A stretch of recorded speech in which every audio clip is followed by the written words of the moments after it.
আমরা ডিজিটাল বাংলাদেশ করেছি, সেই ডিজিটাল মাধ্যমে আমাদের গিবাদ গায়, আমাদের বিরুদ্ধে অপপ্রচার চালায় আর মানুষকে উস্কানি দেয়। এটাই তাদের কাজ। বিরোধী দল অনেক কথাই বলে, তারা আমাদেরকে আবার নোটিশ দেয়, আবার বলে আমরা নাকি পালানোর পথ পাবো না। আমি এই বিএনপি জামাত জোট যারা হয়েছে তাদের জিজ্ঞাসা করি, পালায় কে? আওয়ামী লীগ কখনো পালায় না, পিছু হটে না।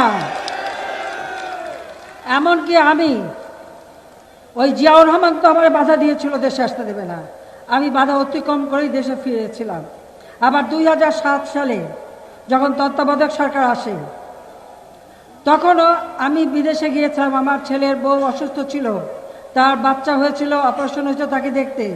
আমাকে দেশে ফিরতে দেবে না, আমি জোর করে দেশে ফিরে এসেছিলাম। আমার বিরুদ্ধে মার্ডার কেস দেওয়া হয়েছিল, আমি বলেছি আমি যাব, এই কেস আমি মোকাবেলা করব। আমি দেশে ফিরে এসেছি শুধুমাত্র বাংলার মানুষের কথা চিন্তা করি।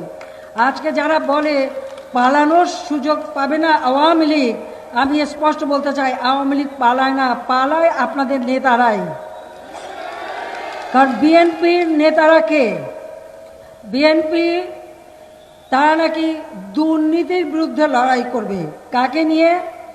দুর্নীতিতে সাজাপ্রাপ্ত তাদের এখন বর্তমান ভারপ্রাপ্ত চেয়ারম্যান তারেক রহমান, যে নাকি 2007-এ তত্ত্বাবধায়ক সরকার তাদের কাছে এক স্ট্যাম্প কাগজে মুচলেখা দিয়েছিল, আর কোনোদিন রাজনীতি করবে না বলে দেশ থেকে ভেগে গিয়েছিল, পালিয়ে গিয়েছিল।